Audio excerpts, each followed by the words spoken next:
कहाँ है। हो सकता है अपनी लाइफ में बेहतर होंगे, पर मैं इतना जानता हूं वो अपने पेट के लिए काम कर रहे हैं, लेकिन ये ग्वालियर के अंदर बहुत सारे लोगों के लिए काम कर रहे हैं।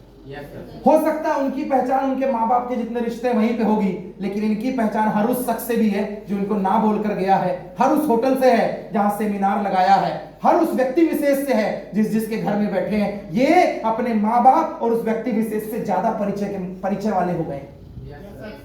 एक बार एक व्यक्ति, उसको सिगरेट चाय की अक्सर आदत थी, एमएनसी कंपनी में काम करता था, मल्टीनेशनल कंपनी दिल्ली में।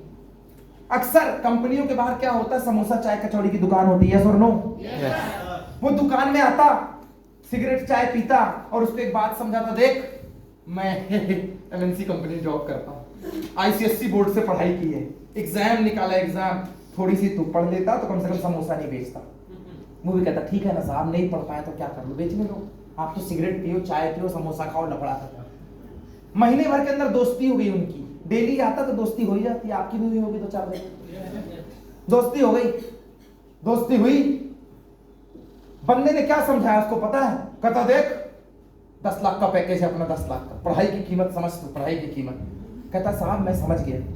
कहता अपने बेटे को ना गद्दी में मत बैठाना करो, मेरा बेटा जिस स्कूल में पढ़ता है वहां पढ़ाना। वो भी हाँ बोल देता, ठीक है ना साहब, आप जो बोलोगे वही करेंगे। 2 लोगों की बात चल रही, कहां पहुंच रही कहानी देखना, कहानियां तो बताती हैं, बोलती।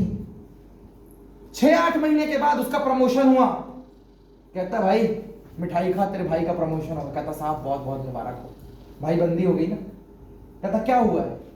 कहता कुछ नहीं, पहले 10 लाख का पैकेज था, अभी 14 लाख रुपए कर दिया है, कटपिट के हाथ में आराम से 1-1.25 लाख रुपए आ गए। कहता सर बहुत बहुत बधाई हो सर, बहुत अच्छा लगता है आप तरक्की कर रहे हैं। कहता लेकिन मेरे को बहुत बुरा लगता है तू अभी भी समोसा कचौड़ी बेच रहा है, जबकि वो 5,000 रुपए गल्ला था, महीने का 1.5 लाख होता है। छोटा दिखता है ना, डेली का, महीने का 1.5 लाख का गल्ला था। कुछ नहीं बोलता। एक दिन अपने बेटे को बैठाया, तबीयत खराब रही होगी, सामने वाला भड़क गया।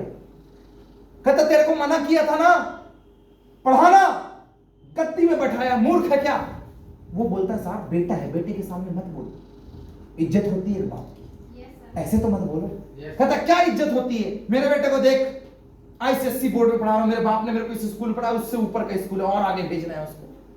कहता है साहब कोई टेंशन की बात नहीं, आज समस्या थी, पैनिक हो गया वो, अब इससे भी रहा नहीं गया क्योंकि बेटे के सामने इंसल्ट हो गई। कहता है साहब एक बात बताऊं आपको, कस्टमर हो आप, कस्टमर जैसे रहो, मेरा बाप बनने की कोशिश मत करो। कहता है तुम्हारा कुछ नहीं हो सकता, तुम जाहिल अनपढ़ टाइप के आदमी हो।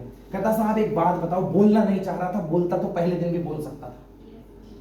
आप नौकरी करते हो, मुझे बहुत अच्छा लगता है कि आप करते हो साहब, आपकी सैलरी बढ़ी, बहुत अच्छा लगा, आपका बेटा अच्छे स्कूल में पढ़ता है, पर एक बात बताऊं, जब आप रिटायर होंगे शायद आप 50-60 लाख रुपए का पैकेज होगा, 5-7 लाख रुपए महीने कमा रहे होंगे, पर आपका बेटा 0 से चालू करेगा साहब। आप अपनी गद्दी में उसको नहीं बैठा सकते, पर याद रखिएगा जब मैं इस गद्दी से रिटायर होऊंगा ना, तब मैं भी 50 लाख रुपए का धंधा कर रहा हूंगा। मेरा बेटा 50 लाख से चालू करेगा और आपका बेटा वर्ल्ड की नंबर 1 यूनिवर्सिटी में पढ़े, चालू तो वो 0 से ही करेगा साहब। उस दिन मैं जिंदगी में आपसे आगे निकलूंगा।